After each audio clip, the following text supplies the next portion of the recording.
லாஸ்ட்டாக Biscoff cake video share பண்ணியிருக்கும்போது அது எப்படி செஞ்சுருந்தீங்க அப்படின்னு சொல்லிட்டு ஒரு சிலர் கேட்டிருந்தீங்க.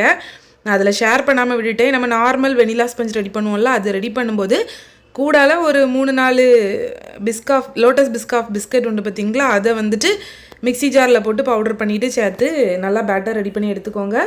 அதுக்கப்புறமா நார்மலாக நம்ம கேக் செய்கிற மாதிரி சுகர் சிரப் ரெடி பண்ணிவிட்டு அதுக்கு கூடால ஒரு ஸ்பூன் மாதிரி பிஸ்காஃப் ஸ்ப்ரெட்டை சேர்த்து நல்லா மிக்ஸ் பண்ணி எடுத்துட்டு அதை வச்சு கேக்கை லைட்டாக வெட் பண்ணி எடுத்துக்கோங்க. அப்புறம் க்ரீம் இருக்கும் பார்த்தீங்களா, க்ரீம் கூடயுமே ஒரு 1 இல்லை 2 ஸ்பூன் அளவுக்கு பிஸ்காஃப் ஸ்ப்ரெட்டு சேர்த்து நல்லா பீட் பண்ணி எடுத்துக்கோங்க. அப்போ தான் அந்த ஃப்ளேவர் வந்துட்டு நல்லாவே நம்மளுக்கு தெரியும். உள்ள ஃபில்லிங்ஸ்க்கு வந்துட்டு உங்களுக்கு எவ்வளோ வேணுமோ அவ்வளோ பிஸ்காஃப் ஸ்ப்ரெட்டு போட்டுக்கோங்க. கூடவே கொஞ்சம் க்ரஷ் பண்ணின அந்த லோட்டஸ் பிஸ்காஃப் பிஸ்கட்டும் சேர்த்துக்க வேண்டியது தான். பிஸ்காஃப் ஸ்ப்ரெட் பார்த்திங்களா, அது வந்துட்டு கொஞ்சம் திக்காக இருக்கும். நம்ம அதனால் அந்த டபுள் பாயிலிங் மெத்தடில் ஹீட் பண்ணணுன்னா அது நல்லாவே லிக்யூட் மாதிரி இந்த மாதிரி ட்ரிப்பிங்ஸ் எல்லாமே கொடுக்குறதுக்கு சூப்பராக வந்துடும்.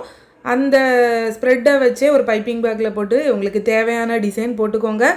மேக்ஸிமம் இந்த மாதிரி பிஸ்காஃப் கேக்கு, சாக்லேட் ட்ரஃபிள், அதுக்கப்புறம் ரஸ்மலாய் இந்த மாதிரி கேக்ஸ்க்கு வந்துட்டு பேசிக் மாடல் பண்ணுறது தான் நல்லது. அப்போ தான் நம்ம அந்த ட்ரிப்பிங்ஸ் எல்லாமே கொடுக்க முடியும்.